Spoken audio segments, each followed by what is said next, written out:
Rusia mempertimbangkan penempatan rudal nuklir di Kaliningrad sebagai tanggapan terhadap rencana Amerika Serikat untuk menempatkan senjata konvensional jarak jauh di Jerman mulai 2026.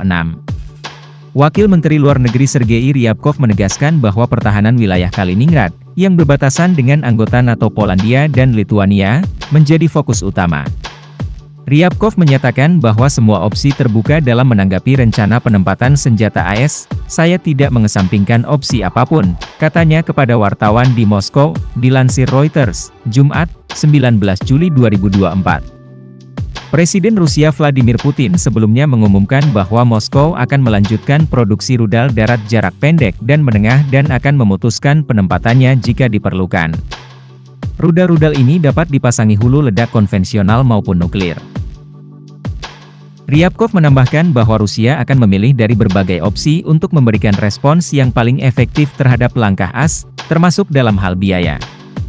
Ia menekankan bahwa Kaliningrad telah lama menarik perhatian negatif dari lawan-lawan Rusia. Para ahli keamanan mengatakan rencana penempatan senjata oleh AS dan Rusia merupakan bagian dari perlombaan senjata yang menambah kompleksitas ancaman di tengah ketegangan akibat perang di Ukraina. Penempatan rudal nuklir Rusia di Kaliningrad akan mengirim sinyal kuat ke Barat karena kedekatannya dengan negara-negara NATO.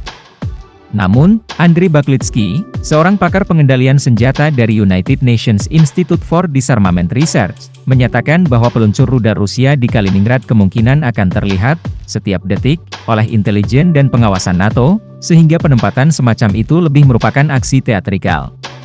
Dalam wawancara telepon awal pekan ini, Baklitsky juga menyebut bahwa Rusia mungkin menempatkan rudal di wilayah Moskow atau Leningrad atau di Chukotka di timur jauh, dari mana mereka dapat menargetkan Alaska atau bahkan California. Penempatan senjata ini terjadi setelah AS mengumumkan rencana penempatan senjata termasuk SM-6, Tomahawk, dan rudal hipersonik baru di Jerman, sebagai komitmen terhadap NATO dan pertahanan Eropa. Sementara itu, Rusia dan AS tengah mempertimbangkan penempatan senjata darat jarak menengah yang sebelumnya dilarang oleh Perjanjian AS Soviet tahun 1987, sebelum AS keluar dari perjanjian tersebut pada 2019 dengan tuduhan pelanggaran oleh Rusia, yang dibantah oleh Moskow.